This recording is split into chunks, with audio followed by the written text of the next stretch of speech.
Sala 303, aqui quem fala é o professor Marco, tudo bem? Estamos entrando em mais uma semana. Agora, 1º de setembro, estamos nos aproximando do dia da independência, que é o dia 7 de setembro, segunda-feira próxima. Para tanto, eu quero apresentar para vocês os 3 roteiros dessa semana, que se inicia amanhã, dia 2. Primeiramente, começaremos pelo roteiro de língua portuguesa.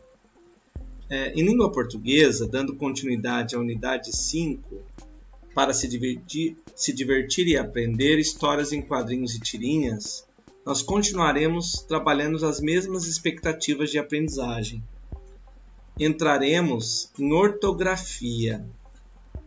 Ortografia, ou seja, como são escritas as palavras de forma correta. Nós precisamos ter muito cuidado na hora de escrevermos as palavras. Então, nessa semana, nós aprenderemos sobre o emprego ortográfico do uso da letra R e do RR. Segundo as regras fonéticas e ortográficas na língua portuguesa, a consoante R pode ser pronunciada com uma vibração mais fraca e curta, ou mais forte e prolongada. Assume sempre uma pronúncia forte no início das palavras. Então, se o R estiver no início da palavra, roupa, rato, ridículo, ralo, relevo, Rita, que é nome próprio, ou quando aparecer de forma duplicada entre duas vogais, carro, terra, morro, serra, berro, barriga. Então, vocês percebam que é mais forte o som. E pode também assumir uma pronúncia mais fraca quando aparece sozinho entre duas vogais no meio das palavras. Cara, nora, loira, hora, duro, raro. Atenção! Nas palavras enrolar, genro, enredo, honrado, enraivecido, o R assume uma pronúncia forte, com vibração prolongada, não sendo necessário que haja duplicação do mesmo, por não se encontrar entre duas vogais, mas sim entre uma consoante e uma vogal. Então, no caso de enredo, depois do N, que é uma consoante, vem o R. Então, o R ele passa a ter esse som mais forte em decorrência da presença do N, que é uma consoante. E para você entender melhor, nós deixamos aqui um vídeo. Não perca a oportunidade de assistir esses vídeos. Eles foram pensados para que você pudesse entender muito melhor a explicação da atividade e do assunto. Bem, agora vamos lá. Agora que você aprendeu quando usar R ou RR, leia as tirinhas da página 112 e realize os exercícios da página 112 e 113. Siga com atenção as comandas. O que são comandas? Comandas são aquelas palavras que no exercício te dão condições de fazer aquilo que lhe é pedido. Volte às explicações acima ou ao vídeo que você assistiu, se você ainda tiver dúvida. As páginas 114 e 115 não serão realizadas nesse momento. Em seguida, vá até seu caderno de língua portuguesa e você recorrerá à atividade realizada na semana passada, onde você escolheu um dos personagens do quadrinho para pesquisar. Com as informações já registradas no seu caderno, você irá produzir um texto em que esse personagem apareça na história se quiser. Pode incluir outros personagens para a história ficar mais divertida. Não se esqueça de utilizar os sinais de pontuação e dividir seu texto em parágrafos. Quando finalizar, faça a ilustração da história, tire uma foto e envie para o professor. Depois, volte para a apostila nas páginas 116 e 17 e realize a atividade O que eu aprendi sobre respondendo as questões que estão lá propostas, e se tiver dúvida, faça uma pesquisa ou pode consultar o seu professor. Tire suas dúvidas de cada página, tire suas fotos das respostas que você fez em cada página da apostila e poste na plataforma Classroom. Os alunos que estão retirando as atividades impressas, favor mandar as fotos por WhatsApp ou por um e-mail do professor que está aqui em azul. Bons estudos! Depois disso, nós vamos para a matemática. Na unidade que tratamos sobre matemática, continuaremos revisando alguns conceitos. A ideia agora é a gente aprofundar um pouquinho mais e rever alguns conteúdos que foram importantes até agora. O primeiro dele, sistema de numeração decimal. Você não se lembra? Você usa esse sistema todos os dias. Você usa. Ele recebeu esse nome por conta dos agrupamentos de 10 em 10 unidades. Esse sistema usa os símbolos 0, 1, 2, 3, 4, 5, 6, 7, 8 e 9. E também nós temos uma interessante situação. Quando aquilo que você está contando dá uma quantidade maior do que 9, existe a necessidade de você então agrupar essas 10 unidades e trocá-la por uma dezena, como se faz quando a gente usa o material dourado. E como é que eu faço para saber os números e sua ordem? Aqui nós colocamos para vocês o numeral 359.285 unidades. Mas o primeiro número aqui é da ordem, 5 unidades. O segundo, dezenas. O terceiro é centenas. O quarto, 9 unidades de milhar. O quinto, 5 dezenas de milhar. E o sexto, 3 centenas de milhares. Ou seja, a gente consegue pela posição, fica muito mais fácil não só saber quanto que aquele número representa, como também fazer a decomposição desse número, que é o que foi feito aqui para vocês. Olha, 359.285 unidades, onde nós colocaremos 300.000, mais 50.000, mais 9.000, mais 200, mais 80, mais 5. Depois que vocês terminaram de fazer isso, vocês também podem recorrer ao quadro valor lugar. Esse quadro é uma maneira que a gente tem de poder colocar de forma bem organizada esse número sempre da minha direita e do primeiro numeral para a esquerda, colocando cada um dentro desse valor posicional. Dá para saber quantas ordens ele tem. Esse número tem 6 ordens, é o número de sexta ordem, e ele tem 2 classes. Ele ocupa 2 classes, das unidades e das milhares, da classe dos milhares, classe das unidades simples e classe dos milhares. Depois disso, nós vamos para antecessor e sucessor. O antecessor é aquele número que vem antes. Por exemplo, o antecessor de 15 é o 14. Por que é o 14? Porque basta eu pensar 15 menos 1, 14. E o sucessor? O sucessor de um número é aquele que vem depois dele. Já o sucessor do mesmo 15 é o número 16. Então aqui nós temos alguns exemplos de antecessor e sucessor. Também aproveitamos para lembrar para vocês os conceitos de pares e ímpares. O que são números pares, professor Marco? Números pares são números naturais que terminam em 0, 2, 4, 6 e 8. Olha os exemplos acima. 100. 100 termina em 0. Se ele termina em 0, ele é número par.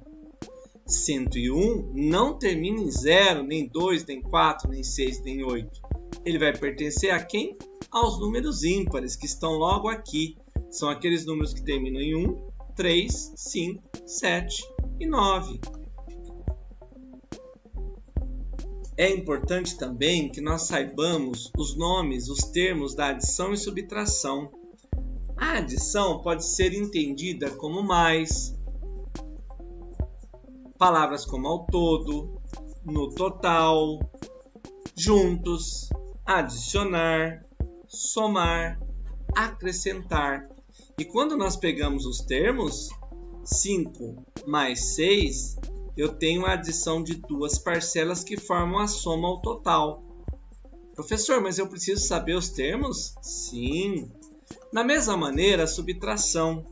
Na subtração, vocês vão ver muitas palavras nas situações problemas. A menos, diferença, retirar, perder, a mais, gastar. Ué, mas a mais? Sim. Se eu fizer um comparativo, Pedro tem 5 balas. Joaquim tem 8. Quantas Joaquim tem a mais que Pedro? Eu já tenho a utilização do a mais, mas eu vou tirar de quem tem mais quantidade do que tem menos quantidade. Mas como assim, professor? O que tem mais é chamado de minuendo e o que tem menos é chamado de subtraindo. Então, por exemplo, 8, que é o minuendo, e eu tiro 3, que é o subtraindo, eu tenho o resto ou a diferença, que é 5. Aqui também estamos aproveitando para falar das unidades de medida. As unidades de medidas são utilizadas para padronizar grandezas físicas, com o objetivo da gente fazer comparações. Elas são usadas para estipularmos tamanhos, tempo, peso, velocidade e muitos outros. Professor, mas como que eu faço para medir coisas, né? Distâncias? Nós podemos usar a grandeza comprimento e a unidade de medida é o metro, o milímetro ou o centímetro. E aí a gente tem unidades como M, MM e CM. E como instrumento que mede, eu tenho a fita métrica. A massa, eu tenho quilograma, miligrama, grama e tonelada. E eu posso ter como quilograma QG, miligrama MM, grama G e tonelada T. E qual é o instrumento que mede? A balança. E o tempo, como que eu faço? Isso é fácil, todo mundo já vai pensar. Segundos, minutos e horas. Segundos, eu uso o símbolo S. Minutos, min. E hora, o H ou HR.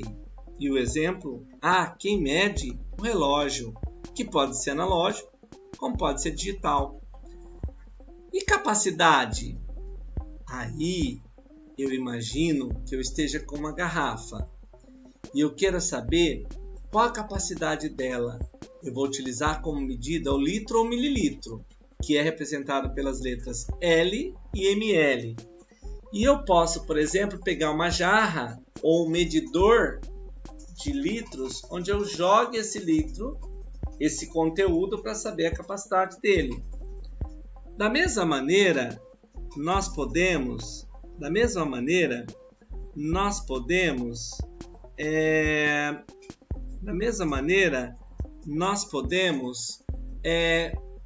trabalhar com temperaturas, só que a unidade de medida são graus Celsius e o símbolo é um pontinho circular e o C maiúsculo.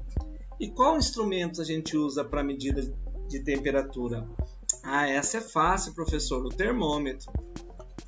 Agora, para saber se você é sabido mesmo, nós colocamos esses exercícios para que vocês possam fazer aquilo que está sendo pedido. Não muito diferente daquilo que foi colocado, mas é muito importante que depois que vocês façam aquilo que é pedido, tirem as fotos, tá? poste na plataforma e se retirou impresso, ou manda pelo WhatsApp, ou manda no e-mail do professor Marco. Assim, terminamos o roteiro de matemática.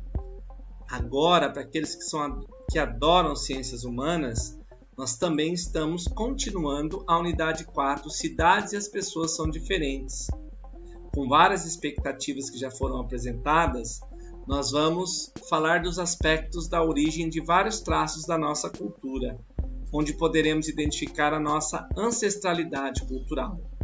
Teremos um vídeo, e nesse vídeo ele vai ampliar um pouco mais e retomar algumas coisas para que fique muito tranquilo vocês continuarem lá na página 72, na atividade 7. Faça uma pesquisa sobre a origem da população brasileira, indígenas, europeus e africanos, e complete o quadro com as informações coletadas. E você vai me perguntar, a população brasileira é bastante miscigenada? Sim, ela é. Isso ocorreu em razão de uma mistura de grupos humanos que aconteceu no país. São inúmeras as raças que favoreceram a formação do povo brasileiro. Os principais grupos foram os povos indígenas, africanos e imigrantes europeus. Assista ao vídeo, a um segundo vídeo também do YouTube, fazendo aquilo que a gente já falou em momentos anteriores, e para realizar a atividade 9 da página 73, observe a pintura Os Imigrantes de Antônio Rocco e realize as atividades A, B e C. Você sabia que a diferença entre emigrar, imigrar e migrar? Pois é, migrar é quando eu mudo de uma região para outra internamente. Emigrar é quando eu saio de um país para o outro. Eu saio do Brasil e vou morar na Argentina. Eu saio do Brasil e vou morar nos Estados Unidos. Isso eu estou emigrando. Quando eu chego lá, como eu saí daqui, eu estou emigrando. Mas quando eu chego lá no lugar de origem, eu estou imigrando. Eu vou imigrar. Por quê? Porque eu estou entrando num país diferente do meu. Vá até a atividade da página 10, vá até a atividade 10 da página 75, você fará uma pesquisa sobre a nossa cidade. Anote informações naquele quadro. Procure ser bem caprichoso, evite escrever de qualquer jeito e não esqueça, o professor está olhando o capricho, o zelo, a forma com que você está fazendo as suas atividades. Uma outra questão importante vai ser lá na página 75, onde você vai escolher um grupo de imigrantes ou de migrantes para você pesquisar. E isso significa que o roteiro da atividade 11, você vai precisar registrar essa pesquisa lá no seu caderno de Ciências Humanas. Dando continuidade na página 76, lá na atividade 12, entreviste alguém da sua família que tenha passado pelo processo de imigração ou migração para conhecer um pouco da sua realidade. Ainda na página 76 e 77, na atividade 13, faça uma pesquisa sobre a origem dos alimentos, atividades esportivas, festas e tradições que são frutos de miscigenação da cultura trazida pelos diferentes processos migratórios. E finalizando na página 77, escolha um tema que você gostou de conhecer nessa unidade, faça um desenho bem bonito sobre ele e escreva qual foi o motivo que fez para escolher esse tema. Da mesma maneira, você vai tirar fotos das respostas de cada página e vai postar na plataforma Classroom. E os alunos que tiraram atividades impressas? Esses podem fazer como já foi dito nos outros roteiros anteriores, tá bom? Um único recado, o último recado de hoje, a respeito dessa semana, é que o professor levará um tempo maior para poder terminar de dar uma devolutiva sobre a produção de texto, atividade 22B da semana passada. E por isso, Como vocês também têm uma produção de texto aproveitando o personagem que pesquisaram a semana passada, o professor não vai colocar mais uma produção. Porém, vai sendo colocado um gibi sobre a questão da independência. E eu gostaria que vocês lessem bastante, porque na nossa aula de quinta-feira, às 15 horas, que eu vou esperar vocês às 15 horas até às 16h30 no máximo, que a gente possa falar um pouquinho sobre o Dia da Independência, falar sobre toda a contextualização dessa data e vamos tirar as dúvidas de vocês com relação a isso. Também gostaria de dizer que no dia 23 de setembro, às 15 horas, nós receberemos uma nutricionista que vai poder nos ajudar a esclarecer dúvidas sobre a questão do cardápio e de alimentação equilibrada, além de muitas outras. Então eu agradeço vocês. Hoje não tem a minha imagem, mas vocês sabem que sou eu que estou aqui falando. Um abraço para todos e boa semana. Não deixem para a última hora. Tenho percebido que muitos estudantes têm deixado para a última hora para terminar as atividades. Ou estão passando para quarta-feira fazendo atividade que já era para ter sido entregue na terça. Lembre-se, hoje é terça-feira e você tem até às 23h59 para concluir suas atividades. Bons estudos e até!